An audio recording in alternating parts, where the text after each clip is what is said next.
اللهم سلمني من رمضان، اللهم سلمني من رمضان، وسلم رمضان لي وسلمه من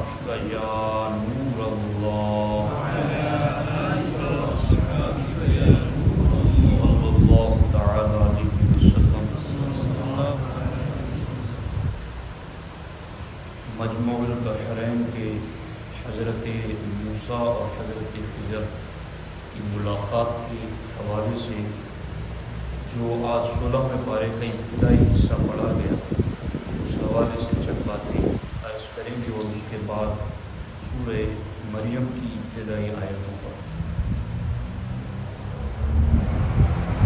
روایتوں میں ہے کہ فرعون اپنے لشکر کے ساتھ جب سمندر میں ڈبا دیا گیا تو حضرت موسیٰ علیہ السلام کو اس کے بعد مصر میں قرار نصیب ہوا، اور ایک دن حضرت موسیٰ علیہ السلام نے اللہ سے کلام کیا تو کلام کچھ اس طرح ہوا۔ حضرت موسیٰ علیہ السلام نے عرض کیا، الہ العالمین تیرے بندوں میں سب سے زیادہ تجھ کو محبوب کون سا بندہ ہے؟ اللہ تعالیٰ نے فرمایا، جو میرا ذکر کرتا ہے اور مجھے بھولتا نہیں، بندوں میں وہ مجھے زیادہ محبوب ہے۔ حضرت موسیٰ علیہ السلام نے عرض کیا، سب سے بہتر فیصلہ کرنے والا کون ہے؟ اللہ تعالیٰ نے فرمایا، جو حق کے ساتھ فیصلہ کرے اور کبھی بھی خواہش انسانی کی پیروی نہ کرے، تو وہ سب سے بہتر فیصلہ کرنے والا ہے۔ اب آپ دیکھتے ہیں کہ فیصلہ کرنے میں بالعموم آج کل طبیعتوں کی پیروی کی جاتی ہے، حق کی پیروی نہیں ہوتی ہے۔ تو سب سے بہتر فیصلہ کرنے والا وہی ہے جو خواہشات نفس کی پیروی نہ کرے بلکہ حق کی پیروی کرے۔ حضرت موسیٰ علیہ السلام نے عرض کیا، یا اللہ تیرے بندوں میں سب سے زیادہ علم والا کون ہے؟ اللہ تعالیٰ نے فرمایا، جو ہمیشہ اپنے علم کے ساتھ دوسروں سے علم سیکھتا رہے، یعنی یوں نہیں کہ ہم چوں دیگرے نیست، یا میں جیسا ہوں ویسا تو کوئی ہے ہی نہیں، بلکہ وہ ہمیشہ دوسروں سے علم سیکھتا ہے۔ ہمارے امام اعظم سے بھی کسی نے پوچھا تھا کہ حضور آپ اتنے بڑے عالم کیسے بن گئے؟ کہا دو باتوں کی وجہ سے۔ پہلی بات تو یہ کہ میں نے جتنا سیکھا تھا سکھانے میں بخل نہیں کیا، اور جو نہیں آتا تھا پوچھنے میں شرم محسوس نہیں۔ ان دو باتوں نے مجھے قوم کا امام بنا دیا۔ تو اب یہ چیز ہے نا، اہل علم کو، یہ آپ کے لیے نہیں، یہ اہل علم کے لیے کہ جو علم والے ہیں ان کو اس بات کی طرف توجہ دینی چاہیے۔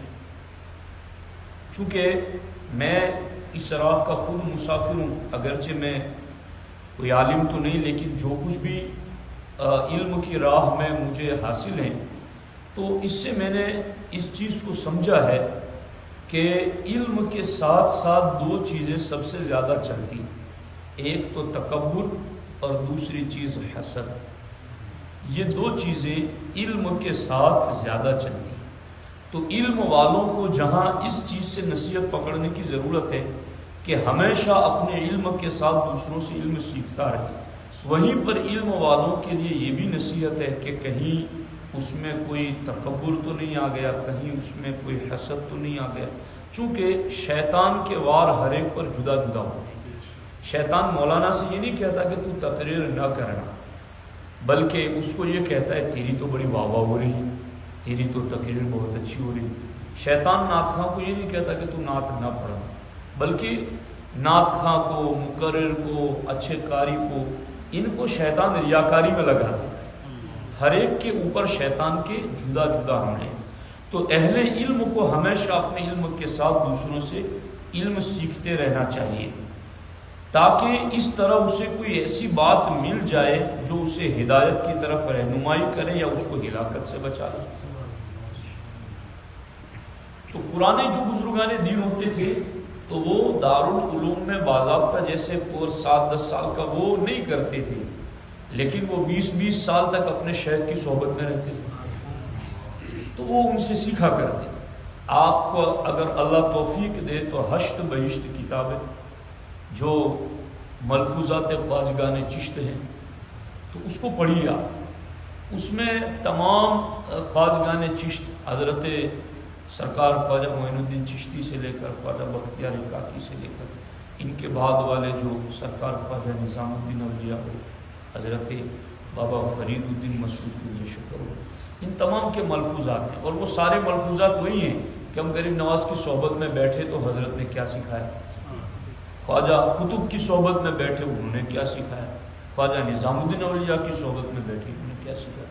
تو صحبتیں رنگ رکھتی ہیں اور اہل علم کو اس سے نصیحت حاصل کرنی چاہیے۔ حضرت موسیٰ علیہ السلام نے کہا کہ اے اللہ اگر تیرے بندوں میں کوئی مجھ سے زیادہ علم والا ہے تو مجھے اس کا پتہ بتا دے۔ اللہ، یہ کلیم ہے، اللہ سے کلام کرتے ہے نا۔ کوئی کہتا ہے میری پرائم منسٹر سے بات ہے، میری وزیر اعظم سے بات ہے، یہ وہ ہے جن کی خدا سے بات ہے۔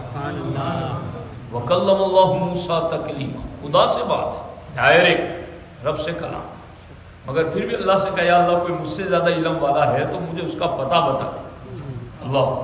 اللہ تعالیٰ نے فرمایا خضر تم سے زیادہ علم والا ہے جی۔ پتہ تو پوچھا، پتہ مل گیا تو پھر یہ نہیں کہا کہ مجھ سے زیادہ کوئی علم والا کیسے ہو سکتا ہے، بلکہ پھر حضرت موسیٰ نے کہا یا اللہ اگر مجھ سے زیادہ علم ہے تو میں انہیں تلاش کہاں کروں، مجھے پتہ بتا دے، میں ان کے ساتھ رہوں اور میں وہ علم سیکھوں۔ یہ اہل علم کا وطیرہ ہونا چاہیے کہ جہاں کہیں اپنے سے زیادہ علم والا ملے اس سے استفادہ کرے، فائدہ حاصل کرے۔ اللہ مجھے بھی ایسی توفیق دے۔ حضرت موسیٰ علیہ السلام نے کہا میں انہیں کہاں تلاش کروں؟ اللہ تعالیٰ نے فرمایا ساحل سمندر پر چٹان کے پاس۔ حضرت موسیٰ نے کہا یا اللہ میں وہاں کیسے اور کس طرح پہنچوں؟ اللہ تعالیٰ نے فرمایا تم ایک ٹوکری میں مچھلی لے کر سفر کرو، جہاں وہ مچھلی گم ہو جائے وہیں خضر سے ملاقات۔ اللہ اکبر، اللہ اکبر، اللہ اکبر۔ اب چل پڑے۔ علم والے جو ہوتے ہیں نا وہ سچے علم کا ذوق بھی رکھتے ہیں۔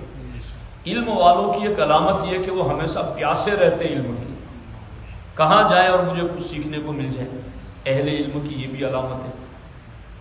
حضرت موسیٰ نے اپنے ساتھ اپنے خادم اور شاگرد حضرت یوشع بن نون کو اپنا رفیق سفر بنایا اور مجموع البحرین کا سفر کیا۔ مجموع البحرین جہاں دو سمندر جمع ہوتے۔ حضرت موسیٰ علیہ السلام چلتے چلتے بہت دور نکل گئے تو ایک جگہ سو گئے، اور اسی جگہ مچھلی ٹوکری سے نکل کر سمندر میں چلی گئی، رستہ بنا دیا سمندر میں۔ اب حضرت موسیٰ علیہ السلام وہاں سے اٹھ کر آگے چل دیے۔ دو پہر ہوتے ہوتے ایک جگہ آپ کھانے کے لیے کھڑے رہے تو آپ نے اپنے شاگرد سے کہا کہ وہ مچھلی کہاں گئی؟ کہا حضور مچھلی تو چٹان کے پاس جہاں آپ سوئے تھے وہیں سمندر میں چلی گئی۔ تو اب کہا وہی تو جگہ تھی جہاں حضرت خضر سے ملاقات ہونی تھی۔ الٹے قدم واپس آئے۔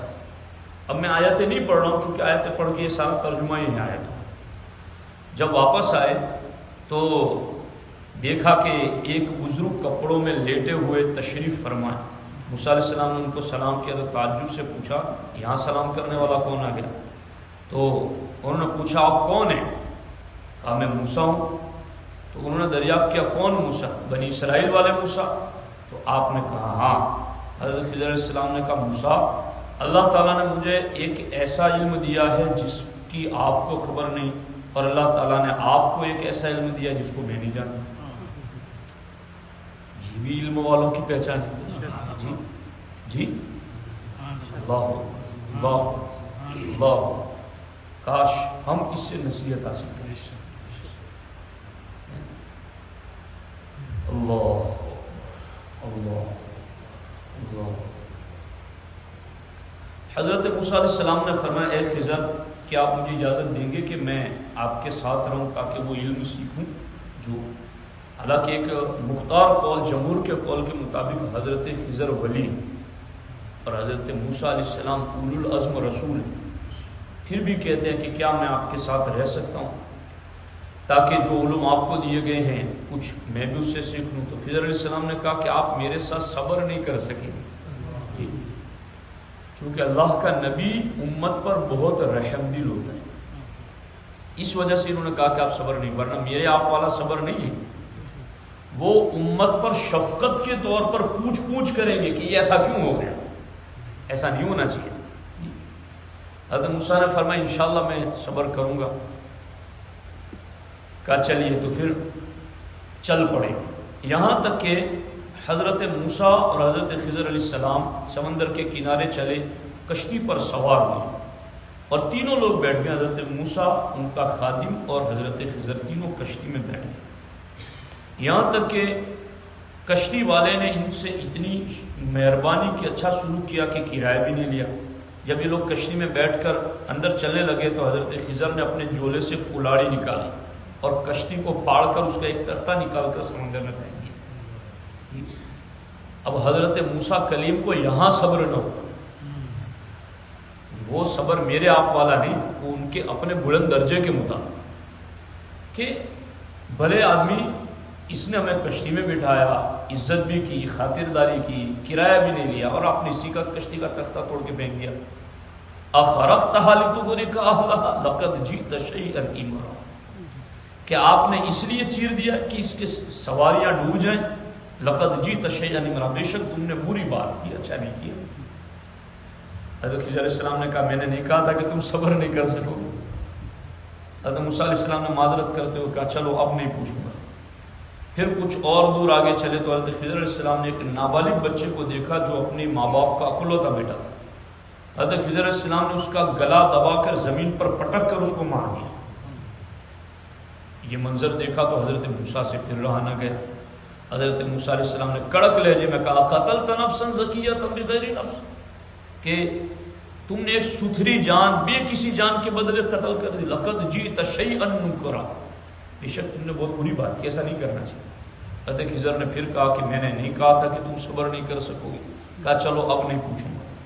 پھر اس کے بعد چلتے چلتے یہ 3 نفری قافلہ ایک گاؤں میں پہنچا، تو گاؤں والوں میں سے کسی نے صالحین کی دعوت نہیں کی، اور پھر اس گاؤں میں سے گزرتے تھے تو حضرت خضر علیہ السلام نے ایک گرتی ہوئی دیوار، ایک روایت کے مطابق گارا پانی بنوا کر ٹھیک کی، ایک روایت کے مطابق اس میں اعظم پڑھ کر کے اپنے ہاتھ سے ٹھیک کر دی۔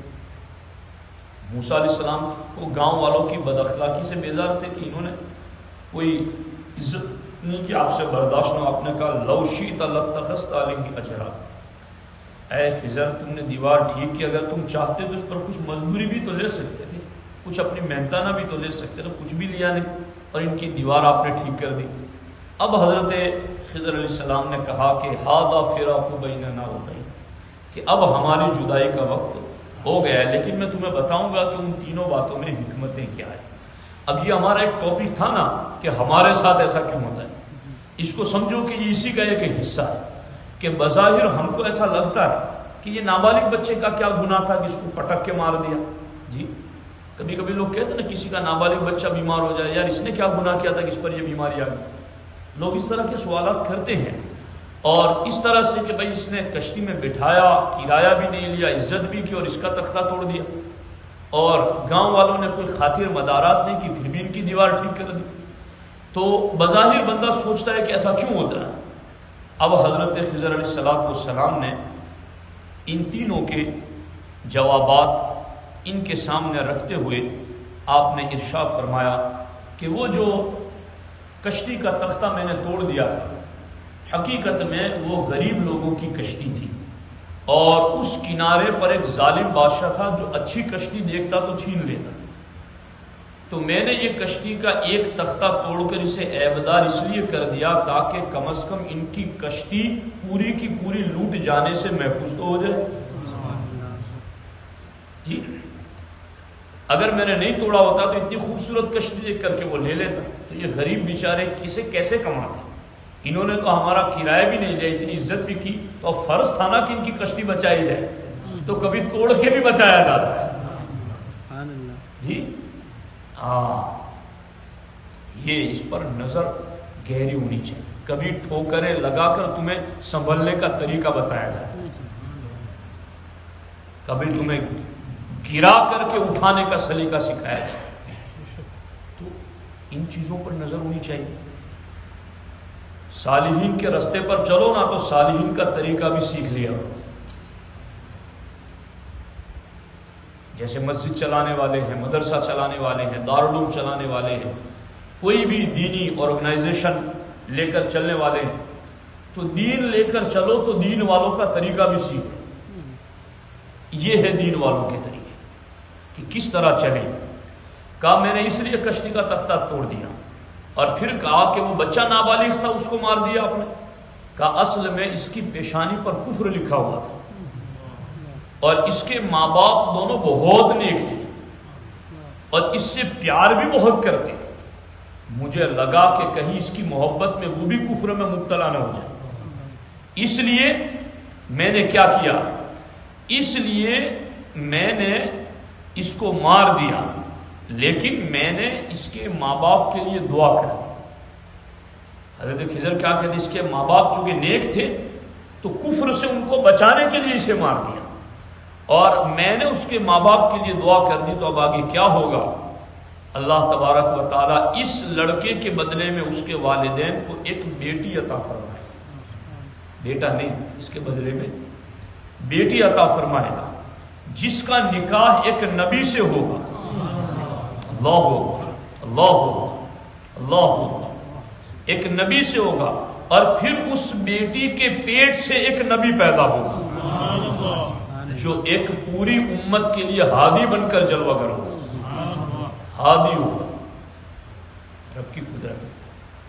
اللہ, کاش ہمارا دل اللہ کے فیصلوں پر مطمئن ہو جائے. اللہ ہمیں مطمئن اور اس کی رضا والا دل نصیب کرے کہ ہمارے ساتھ جو بھی ہو ہم اللہ کی رضا پر راضی رہیں. اور میری بہت مختصر زندگی ہے اور بڑی پرپیچ وادیوں سے میں گزر چکا ہوں, بڑے اتار چڑھاؤ نشیب و فراز سے میں ہو کے آیا ہوں.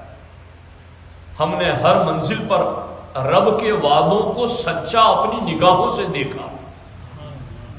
بس ہمیں اس کی رضا پر راضی رہنے کی ضرورت ہے. دین پر چلتے ہوئے کوئی لاکھ تمہیں گرانے کی کوشش کرے یا تمہارے دینی منصوبوں کو رکاوٹ بننے کی کوشش کرے, خدا کی قسم کوئی رکاوٹ بن نہیں سکتا. ہزاروں آ جائے. اب رہا ہاتھیوں کو لے کر آیا تو رب نے ابابیل کے ذریعہ انہیں نیست و نابود کر دیا. رب چاہتا ہے تو فرعون کے گھر میں موسیٰ کی پرورش کرتا ہے. اس لیے اللہ کے فیصلوں پر ہمیں مطمئن ہے. ہمارے لیے بس ایک ہی چیز ہے شریعت, بس اس پر چلتے رہو. اس کے نتائج کیا ہوں گے وہ اللہ کی رضا پر چھوڑو. بس اپنا جو کام ہے نا, اپنی ڈیوٹی ہے وہ نبھا دیجیے. حضرت مولا مرتضیٰ رضی اللہ تعالیٰ عنہ سے کسی نے اس لیے پوچھا تھا کہ حضرت کیا بات ہے, آپ جو دعا کرتے قبول ہوتی, ہماری قبول نہیں ہوتی. حضرت مولا علی کہتے ہیں کہ دو چیزیں ہیں, ایک ہے میرا کام اور ایک ہے میرے رب کا کام. میں اپنا کام کرتا ہوں, رب کے کام میں دخل گیری نہیں کرتا, اس لیے میری دعا قبول ہوتی ہے. کہا وہ کیسے؟ کہا وہ ایسے کہ میرا کام ہے رب سے مانگنا, رب کا کام ہے قبول کرنا. تو میں اس طرف دھیان ہی نہیں لے جاتا کہ رب قبول کرے گا نہیں کرے گا, میں اپنا کام کیے جاتا ہوں. اب یہاں کیا ہوتا ہے, مانگنے سے پہلے ادھر کی بات, قبول ہوگا کہ نہیں ہوگا, وظیفہ پڑھنے سے پہلے ادھر کی بات, نماز پڑھنے سے پہلے ادھر کی. تو یہ رازوں کی باتیں ہیں جو اہل دل کو سمجھ میں آ سکتی ہیں. اس لیے راستے بن جاتے ہیں سمندر میں بھی اگر صالحین کے راستے کے پیچھے چلا جائے. اب دیکھو یہاں پر تو یہ ایک بچے کے مارنے کے پیچھے یہ حکمت. پھر یہ کہ ادھر دیوار گر جاتی, یہ تو حضرت خضر علیہ السلام نے کہا کہ یتیموں کا خزانہ تھا, اور اگر گر جاتی دیوار تو گاؤں والے لوٹ لیتے. اور چونکہ ان کا باپ ایک نیک اور صالح آدمی تھا, 7ویں پشت والا, ایک روایت کے مطابق 14ویں پشت والا, تو چونکہ ان کا باپ نیک تھا اس لیے ان کا خزانہ محفوظ کرنے کی میں نے کوشش کی. اللہ اللہ اللہ۔ اب حضرت موسیٰ کے سامنے فائنل بات حضرت خضر علیہ السلام نے، وہ دھیان سے سنی، اے موسیٰ کلیم، آپ یقین و اطمینان رکھیں کہ میں نے جو کچھ بھی کیا ہے، خضر علیہ السلام کہہ رہے ہیں کہ میں نے جو کچھ بھی کیا ہے اپنی طرف سے نہیں کیا ہے، بلکہ میں نے یہ سب کچھ اللہ کے حکم سے کیا ہے۔ اب کوئی اللہ کے فیصلے پر اعتراض کر سکتے؟ چھوٹے بچے کا کیا گناہ تھا، اس کو قتل کر دیا معاذ اللہ جی، تو کیا اللہ کے فیصلے آج بھی ایسے نہیں ہیں؟ ہے، ہوتا ہے ایسا، مگر ہمارے لیے نصیحت کیا ہے کہ ہم ان صالحین کے راستے پر چلیں۔ اچھا، اب یہ تو اس پر بات تھی، لیکن اب اور بھی زیادہ یہ سورہ مریم میں اور 17ویں پارے میں بھی بڑی الحمدللہ ساری باتیں خوب سے خوب تری ہے، اس کو چھوڑ دیا جائے۔ یہاں پر ایک چیز یہ میں ابتدان جو ہے نا حضرت زکریا علیہ السلام ان کے حوالے سے اللہ رب العزت نے ذکر فرمایا ہے کہ حضرت زکریا علیہ السلام کے یہاں اولاد نہیں تھی، تو ان کی عمر بھی بڑھاپے تک پہنچ گئی، اور وکانت امراتی عاقرہ، میری بیوی بھی بڑھاپے کی عمر کو پہنچ گئی، وقت بلغت من الکبر تھی، یا بیوی بانجھ ہے یا اور میں بڑھاپے کی عمر کو پہنچ گیا ہوں، تو انا یکون لی غلام، میرے یہاں لڑکا کیسے پیدا ہوگا؟ جی، عورت بانجھ ہو، آدمی بڑھاپے کی عمر کو پہنچ گیا ہو، کیسے لڑکا پیدا؟ قال کذالک، اللہ نے فرمایا ایسے ہی، ایسے ہی، قال ربک هو علی ہین، یہ اے زکریا تیرے رب کے لیے اس میں کیا مشکل ہے؟ اللہ، یہ اللہ کی رحمت سے کبھی مایوس نہیں ہونا، ہمیں اس میں یہ تعلیم دی گئی۔ اللہ اللہ، پھر اللہ تعالیٰ نے فرمایا یا زکریا انا نبشرک بغلام اسمہ یحییٰ لم نجعل لہ من قبل سمیہ، اے زکریا ہم تمہیں ایک بیٹے کی بشارت دیتے جن کا نام یحییٰ ہوگا۔ یہ بات جو حضرت زکریا علیہ السلام سے ہوئی نا، اسی قسم کی بات حضرت ابراہیم علیہ السلام سے بھی ہوئی کہ ان کے یہاں بھی جو حضرت سارہ کے یہاں بچہ پیدا ہوا حضرت اسحاق علیہ السلام، اس وقت حضرت سارہ کے بارے میں بھی حضرت سارہ نے بھی یہ کہا کہ اب یہ فرشتے بشارت دینے آئے، میری تو عمر بھی بڑھاپے کی ہو گئی، آپ بھی، تو اب یہ بچہ کیسے پیدا ہوگا؟ تو اس وقت اللہ تعالیٰ نے یہی ارشاد فرمایا تھا کہ اللہ کے لیے کوئی چیز مشکل نہیں، اور اللہ تعالیٰ نے ان کے یہاں بھی بڑھاپے کی عمر میں بیٹا عطا فرمایا۔ تو جن کے یہاں اولاد نہیں ہے وہ کسی بھی صورت میں اللہ کی رحمت سے مایوس نہ ہو، بلکہ ہمیشہ اللہ کی رحمت سے پر امید رہے، اس لیے کہ وہ رحمان و رحیم رب بندوں پر ان کے ماں باپ سے کئی گنا زیادہ مہربان ہے، اور وہ خود کہتا ہے لا تقنطوا من رحمت اللہ، اللہ کی رحمت سے مایوس نہیں ہونا، اور فرمایا کہ اللہ کی رحمت سے مایوس کافر ہو جاتے، ایمان والے نہیں ہوتے۔ تو اتنی عمر کو پہنچنے کے باوجود، بیوی کی ایسی صورت ہونے کے باوجود بھی رب اولاد عطا فرماتا ہے، تو پھر ہمارے اندر بھی اگر کوئی مومن ایسا ہے تو وہ مایوس نہ ہو، وہ اللہ کی رحمت پر بھروسہ رکھے، تو رب ضرور انہیں بھی اولاد عطا فرمائے گا۔ اس سلسلے میں آگے حضرت مریم کا بھی ذکر ہے، ان کی پیدائش کا، پھر ان کے ذریعہ جو حضرت عیسیٰ علیہ السلام کے ذریعہ معجزات کا ظہور ہوا، پھر آگے حضرت ابراہیم علیہ السلام کا ذکر ہے کہ انہوں نے بت پرستی کو کیسے ختم کیا، اس کے بعد حضرت موسیٰ کا مختصر ذکر ہے، پھر سورہ طٰہٰ میں حضرت موسیٰ اور فرعون کا تفصیلی ذکر ہے، اور یہاں پر حضرت موسیٰ علیہ السلام کا وہ بھی ذکر ہے کہ حضرت موسیٰ جب پیدا ہوئے تو ان کی والدہ نے انہیں لکڑی کے صندوق میں رکھ دیا، اور صندوق سمندر میں تیرتا ہوا فرعون کے گھر کے پاس پہنچا، اور فرعون کی بیوی آسیہ نے کہا کہ یہ صندوق بڑا خوبصورت ہے، کھول کے دیکھا تو بچہ مسکرا رہا تھا، تو فرعون نے تو کہا تھا اپنے درباریوں کے کہ جو بھی بچہ پیدا اس کو قتل کر دیا جائے، چونکہ خواب میں نجومیوں نے دیکھا تھا کہ ایک بچہ پیدا ہوگا جو تیری زوال سلطنت کا سبب بنے گا، تو 70,000 بچے قتل کر دیے، 70,000 بچے، مگر جسے رب بچانا چاہے اسے کون قتل کرے؟ جو قتل کرنے والا رب فرماتا ہے تیرے گھر میں ہی پال کے دکھاؤں، تو کیسے قتل کرے؟ تو یہ قتل کی دھمکیاں بھی خواہ مخواہ کی ہے، رب جہاں چاہے جسے چاہے اسے پرورش دے. اہل ایمان کے لیے اس میں بھی نصیحتیں ہیں. تو پھر حضرت موسیٰ کے وہ معجزات بھی ذکر ہیں. آپ بغل میں ہاتھ ڈال کے نکالتے تھے تو چاند کی طرح سورج کی طرح چمکتا تھا. وَضْمُمْ يَدَكَ إِلَىٰ جَنَاحِكَ تَخْرُجْ بَيْضَاءَ مِنْ غَيْرِ سُوءٍ آیَةً أُخْرَىٰ. پھر مِنْهَا خَلَقْنَاكُمْ بھی ہیں جی. اسی مٹی سے پیدا ہوئے, اسی میں جانا ہے اور اسی سے 2 مرتبہ اٹھنا ہے. حضرت موسیٰ اور حضرت ہارون دونوں کے اوپر جادو کا الزام بھی لگایا کہ اِنَّ هَٰذَانِ لَسَاحِرَانِ يُرِيدَانِ يُخْرِجَاكُم مِّنْ أَرْضِكُم بِسِحْرِهِمَا وَيَذْهَبَا بِطَرِيقَتِكُمُ الْمُثْلَىٰ.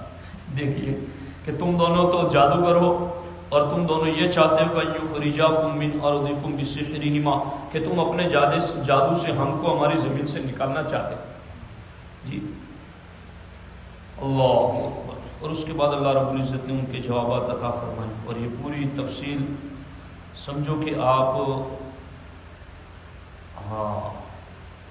یہ 13واں رکوع مکمل ہونے تک اس کی پوری تفصیل موجود ہے. اور یہ آخری آیت جو ہمارے بچے نے پڑھی جی, اور اس کے بعد یہ سورۃ الانبیاء, اس میں بھی انبیاء کرام کی قوموں کا ذکر کیا گیا. اور اس میں بھی بہت زیادہ آیتیں ایسی ہیں کہ جس میں تفصیل طلب گفتگو ہیں. خاص طور پر یہ سورہ یہ اقتربہ کا رکوع نمبر 3 جو ہے نا اب وہاں سے لے کر کے یہ پورا رکوع, اس کو اگر سائنسی انداز میں آج کے دور کے اعتبار سے پڑھے نا تو بڑی تفصیل موجود ہے. جیسے سائنس آج کہتی ہے نا کہ پہلے آسمان و زمین ملے ہوئے تھے, پھر دھماکہ ہوا اور دونوں ایک دوسرے سے جدا ہو گئے. اللہ تعالیٰ فرماتا ہے اولم یر الذین کفروا, کیا کافر یہ نہیں دیکھتے ان السماوات والارض کانتا رتقا, کہ آسمان و زمین دونوں ملے ہوئے تھے. ففتقناہما, تو ہم نے ایک کو دوسرے سے جدا کر دیا. وجعلنا من الماء كل شيء حي, اور آج کی سائنسی کہتے ہیں ہر چیز کی حیات پانی سے. اللہ تعالیٰ نے فرمایا وجعلنا من الماء كل شيء حي, ہم نے ہر چیز کو زندگی پانی سے دی ہے. افلا یؤمنون, تو یہ ایمان کیوں نہیں لاتے. اور اس طرح کی یہ پوری آیت ہے جس پر ساری باتیں ذکر کی گئی ہیں. اللہ تبارک و تعالیٰ نے اس کا فہم عطا فرمائے. بسم اللہ الرحمن الرحیم. اللهم صل على سيدنا مولانا محمد وآله وصحبه وسلم. اللهم ربنا آتنا في الدنيا حسنة وفي الآخرة حسنة وقنا عذاب النار. اللهم رب اغفر لي ولوالدي وللمؤمنين يوم يقوم الحساب. اللهم رب اجعلني مقيم الصلاة ومن ذريتي ربنا وتقبل دعاء. إن الله وملائكته يصلون على النبي يا أيها الذين آمنوا صلوا عليه وسلموا تسليما. اللهم صل على سيدنا محمد وفوض أمري إلى الله إن الله بصير بالعباد. وصلى الله تعالى على خير خلقه وعلى آله وصحبه أجمعين برحمتك.